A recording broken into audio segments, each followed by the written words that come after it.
এই ছেলেপেলেগুলা misguide, someone দ্বারা influence হয়ে তারা হচ্ছে গিয়ে, দিনকাল ভালো না, সবাই শর্টকাট ইনকাম করতে চায়।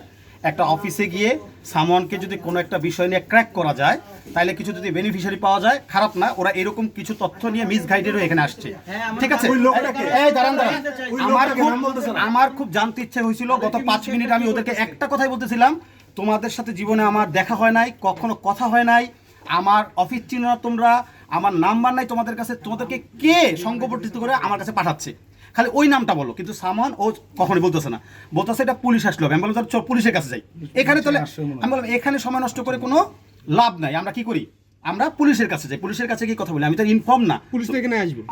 আমি বললাম এত মানুষের মধ্যে পুলিশ না না উনি বলছে যে পুলিশকে উনি ইনফর্ম করছেন,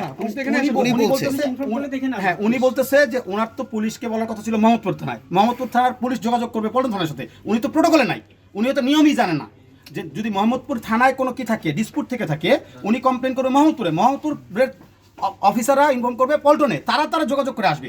উনি তো এইভাবে ডাইকা পুলিশ আনার কেউ না, আর ওনার তো এটা আইনি কাজও না। তখন আমার কাছে মনে হয়েছে উনি কিন্তু মোস্ট জুনিয়র, আমাদের মোস্ট জুনিয়র, কোনো ভুল করতেছে, ও স্কেপ পার, ও আর কি করুক, এর জন্য আমি কি করছি, বাকি যারা আছে বসে ভাই তোরা চলে যা, এখানে একটা হাতাহাতি হয়ে একটা সিন ক্রিয়েট হলে, আমার একটা অফিস, আমার একটা পত্রিকা, এইটা অনেক লোকজন আসছে, এটা কি হবে না, কারোর জন্য ভালো হবে না।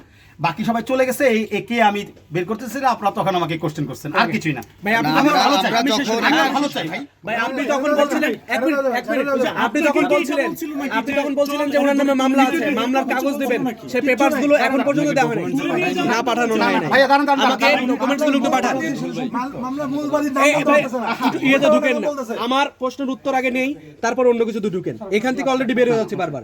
আপনি তখন বলেছেন ওনার নামে 2টি মামলা রয়েছে, এন্ড আপনি বলেছেন যে পেপারস গুলো প্রদান করা হচ্ছে, কিন্তু এখন পর্যন্ত ওনার নামে মামলার যে পেপার সেটি এখনো প্রোভাইড করা হয়নি। এন্ড আমি শেষ করি, এখান থেকে বের হবেন না প্লিজ। এন্ড ওনার নামে যে মামলা আছে, দুইটা মামলা আছে, এন্ড রাজনৈতিক যে পরিচয়গুলো রয়েছে, যে এভিডেন্স গুলো রয়েছে, যেটার প্রেক্ষিতে আপনি এখানে এসেছেন, অভিযোগ করেছেন, সেই ডকুমেন্টস গুলো দেওয়ার কথা, কিন্তু এখন পর্যন্ত প্রদান করেননি। তাহলে মূল বিষয়টি কি? তাহলে কি চাঁদা দাবি করার জন্য এখানে এসেছিলেন? এই যে উনি রকিবুল ইসলাম, এই ডকুমেন্টস গুলো পাঠান, নাম্বার তো দেওয়া হচ্ছে আপনাকে। আচ্ছা এক মিনিট ভাই, পরে জানি। এই আবার বের হচ্ছেন কেন এখান থেকে? ডকুমেন্টস লাগবে ভাইয়া। প্রথমে হ্যাঁ এই মামুন মোল্লা ভাই, উনি উচিত ছিল ভাইয়া। প্রথমে ওদের অ্যাপ্রোচ ভালো ছিল। আমি তো সবাইকে ফোন, আমি জুয়েলটা আজকে ফোন, ছোট ভাই শেষ করি। ডকুমেন্টস বড় ভাই না আপনার কথা বলছেন, ভাই পরিচয় দেন, আপনি কোনো মিথ্যা কথা বলেন না। মোহাম্মদ সাকিব আপনাকে আমি সেভ করতে পেশেন্টের সাথে কথা বলছি, আপনাকে সেভ করতে কেউ আপনি কিন্তু এটা হলো আমি কথা বলছি। আমি এই জন্য তো ডকুমেন্টস দিবে বলতে বুঝো না এই সিচুয়েশন ভাইয়া এক মিনিট একটা মিনিট একটু আপনি ডকুমেন্টসটা একটু দিয়ে তারপর আমি দিচ্ছি আমি দিয়ে দিচ্ছি ভাই। দিয়ে যায়। আমি শেষ করি। আমি দিচ্ছি আমি দিচ্ছি তো, আমি নিয়ে দিচ্ছি ভাই, আমি নিয়ে দিচ্ছি তো,